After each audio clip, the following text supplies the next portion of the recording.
let's start looking at what lies at the core and what differentiates sustainable high performance from the rest. And we see that there are 4 elements. The first one is, the core of it is the authentic positive leadership, and very much looking at the individual. Then it's high impact leadership and teaming.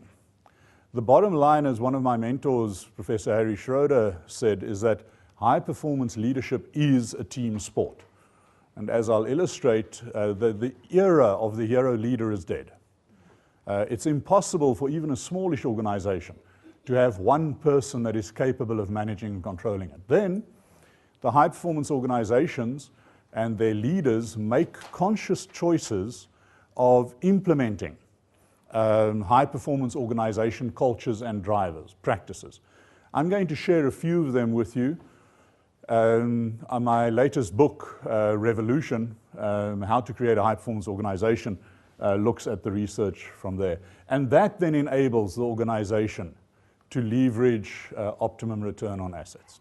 And we see the organizations that really make it are the ones that get this flywheel going.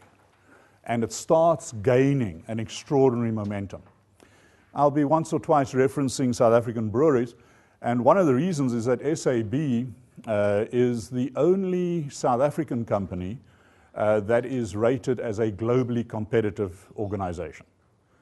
Not in terms of size, obviously there's a huge number, but in a list of 250 companies, linking organizations such as General Electric, Microsoft, Toyota, SAB is the only one that features. And when I asked about 2-3 years ago, Norman Adamy, who's now the CEO here again, and we'd done some work with him in the early 90s, I asked Norman what had happened with that work, which they called integrated management practices, which was essentially putting this loop in motion. And more than 10 years after they had started, Norman's response was, "We're almost there, we're almost there." And I think that just gives the fundamental notion, is that they weren't trying to do new things all the time. They started out with certain practices, they benchmarked, they got them entrenched, and since then, they've been on a pathway of continuous refinement and entrenchment. And in fact, what is so glorious about it is that one of the things that has made SAB an international case study now of internationalization, mergers and acquisitions, has been that they've taken the lessons that they learned and developed here in South Africa, and they've transplanted them into the different companies that they've bought, and thereby, as you'll see later on, just significantly outperform the competitors in virtually every atmosphere. This is the all-pervasive paradigm of business. I often ask MBA students when I work here with them, I say, what is the most pervasive symbol of an organization? And this one wins hands down. They come up with that one. Another one that used to come up quite a lot is your classic growing profit graph. You know the classic one with the line going that way, which is now going that way? That one? That one comes up quite a bit, but this one overwhelms. Now, there's a problem with this, because this does represent arguably the single biggest breakthrough of management in the previous century. The core element to get that flywheel going is this massive value shift. And the value shift could be summarized in brief as follows. That when the wall came down, the Berlin Wall, when the Soviet Union imploded, capitalism did not win. Communism lost first. And what we're seeing today is that the thinking that came out of, for instance, people like Milton Friedman, which led to Thatcherism and Reaganism, has become redundant. It simply is not capable of coping with the way that we have to have sustainable organizations. A critical component of this as well is the notion of market economics, and that market economics has grown over the last 2 centuries, and particularly the last century, to equate consumerism. In other words, those that can't consume aren't part of the market. Bernard Shaw made a comment in the last century where he said, let's just get rid of the poor, then we solve the problem. He didn't say how to do it. But these are value systems, the hero leader, that my position gives me leadership and entitlement. These are deeply, deeply embedded in our personal, our collective, and our organizational psyches, versus an emerging value system which challenges it very, very powerful. It's no longer capitalism or communism. What is this third way? What is the new way that is emerging? What we do know, it's not the Washington Consensus. It's not Reaganism. It's not Thatcherism. It's not rapacious profiteering. It's a situation where true markets have to be seen as embracing the whole of society and community. Now, here's the problem from a leadership perspective, is that what is the disconnect between our entrenched assumptions, leadership, hierarchy, business processes, and the demands of the environments that we're operating in? Now here, and going to your question of early on of China, in talking to companies such as the Naspers Group, SAB and others that have gone there, they say this is one of their biggest challenges, is that because the society's there, the society in its own right is still so old world and hierarchic, authoritarian in a sense, is that they very often struggle to be able to talk around the more complex areas of continuous innovation and strategy and rapid responsiveness. In a society, 50% of people fall in the 95 to 105 IQ range. Now, it's not all about IQ, but as Bront Pretorius puts it from McCarthy's, he says it's the gray matter that gets you into the door. Now, in years gone by, there was a huge amount of work for people from here onwards.